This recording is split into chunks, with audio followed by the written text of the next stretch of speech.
Landis Ramos, and this is my final output number 5. Nagbago ang isip ni Basilio at itinapon niya ang lampara sa may ilog. Ngunit sa halip na mailigtas ang lahat ng tahimik, ay nagdulot ng kaguluhan. May natumbang isa pang lampara at nagdulot ng apoy. Nagsitakas ang mga bisita at natuklasan ng mga Guardia Sibil na ang tunay na laman ng lampara ay pasabog. Kung kaya hinuli nila si Simon at napag-alamang siya din si Crisostomo Ibarra. Dinakip din si Basilio bilang siya ay inakusahang kasabwat. Nagbago ang isip ni Basilio at itinapon niya ang lampara sa may ilog. Ngunit sa halip na mailigtas ang lahat ng tahimik, ay nagdulot ito ng kaguluhan. May natumbang isa pang lampara at nagdulot ng apoy. Nagsitakas ang mga bisita. At natuklasan ng mga Guardia Sibil na ang tunay na nilalaman ng lampara ay pampasabog.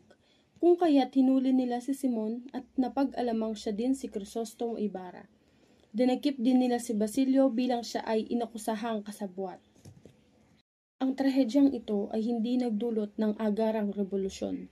Sa halip, ito ay nagsilbing aral at inspirasyon. Ang paghihiganti ni Simon at katapangan ni Basilio ay nagpakita sa mga Pilipino na may mga tao pang handang magsakripisyo para sa bayan.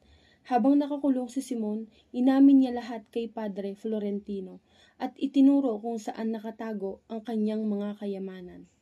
Sa pamamagitan ng kayamanang ito, palihim nilang pinondohan ang mga lihim na organisasyong nagtuturo ng pagmamahal sa bayan at nagpapalaganap ng kaalaman. Hindi man tuluyang nagtagumpay ang pagpapabagsak ni Simon sa mga Kastila, natupad niya naman ang pangarap niya at ng kanyang ama na makatulong sa pamamagitan ng pag-aaral.